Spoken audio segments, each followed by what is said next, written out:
quite revealing. This is a video about one of the greatest James Bond villains ever put on screen. And I don't say that lightly or out of some perverse 1970s fetish. I mean it.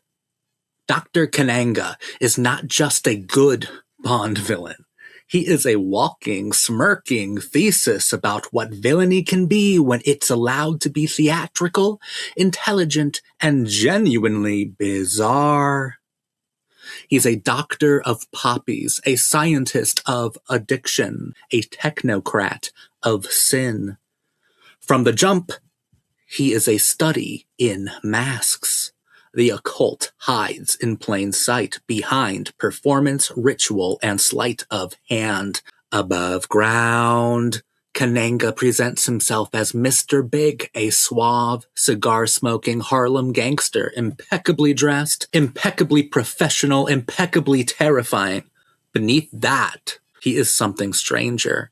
A voodoo true believer, a poppy king, a drug lord who has elevated criminal enterprise into something approaching dark theology, a crime lord in Harlem, and, chillingly, the elected prime minister of San Monique, a technocrat, a gangster, and a politician in one seamless mask.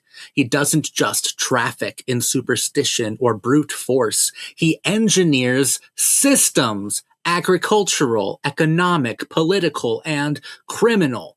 He treats addiction like a market to be optimized, not just a vice to be exploited. His plan is perversely brilliant. Flood America with free heroin, double the number of addicts, bankrupt his competition through sheer audacity, then, once dependency is total, raise the price and rule the market like a king. It's capitalism as sorcery, it's black market economics as black magic, and hovering over all of it is that delicious, lingering question: which face is the real one? Or are they, in some twisted way, the same face all along?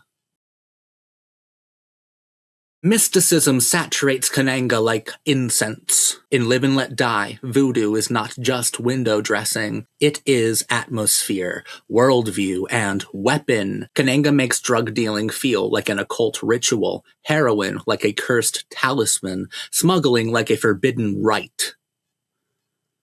He is less a mere criminal and more a shaman of corruption, a high priest of addiction. Bond villains are often theatrical, but Kananga is intoxicating in a different way. He bathes the entire film in voodoo, dread, and smoky supernatural menace.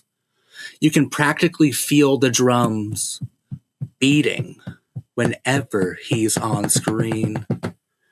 And then there's the blaxploitation layer, which is where the film gets deliciously, wickedly meta.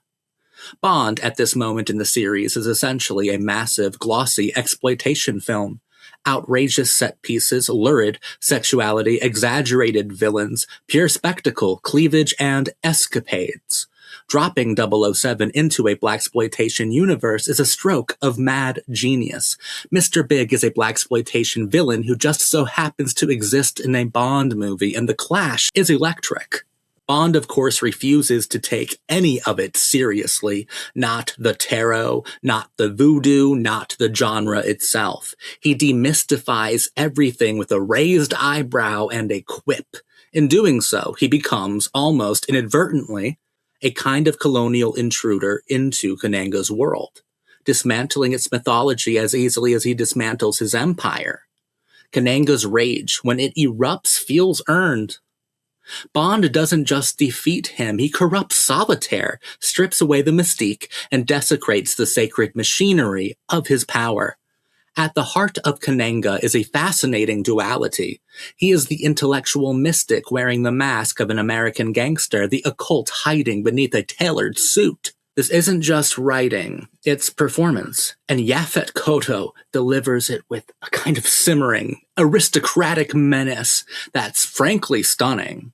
He was brilliant here, one of my favorite villain performances in all of the Bond films. He's elegant and volatile, commanding and deranged, utterly believable as both High Priest and Kingpin. And then there's Solitaire, Kananga's obsession, his possession, his perverse prize. He is divinely fixated on her virginity, her gifts of prophecy, her aura of purity, her flawless body. Solitaire's the film's most deadly weapon. Live and Let Die is a film that's not afraid to get crazy. Personally, I love it to death. It's one of my top 3 Bond films.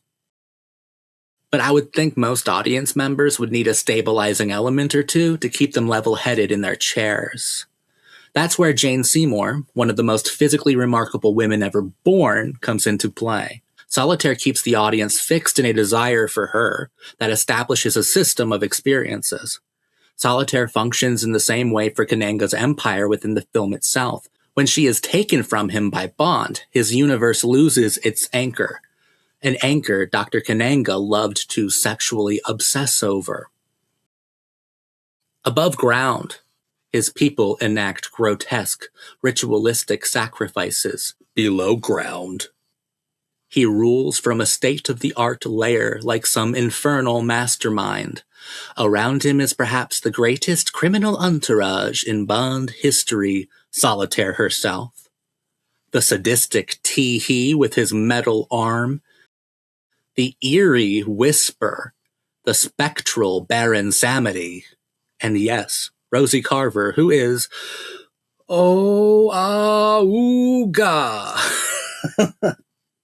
Maybe she gets 2 Augas. Auga! An absolute smoke show in the most deliriously 1970s way imaginable. Yes, your boy always crushes hard on Rosie. But above all else, Kananga is a psychopath. And what a bloody perfect psychopath! Wildly delightful, terrifyingly intelligent, half mad, half mystic, fully iconic. He is not just evil, he is mythic evil, operatic evil. Evil with style, rhythm, and presence. You don't just fear him, you are drawn to him. And Live and Let Die itself, it doesn't just look cool, it oozes it. It oozes cool. It bleeds style, pulses with rhythm, and feels like pure, unfiltered cinema. A kind of cinema that can never be made again. It's beautifully messy, bold, excessive, problematic, exhilarating, and completely unforgettable. And at its dark, hypnotic center stands Dr. Kananga, a villain who turns crime into ritual, power into spectacle, and James Bond into something stranger than he ever expected. A legend.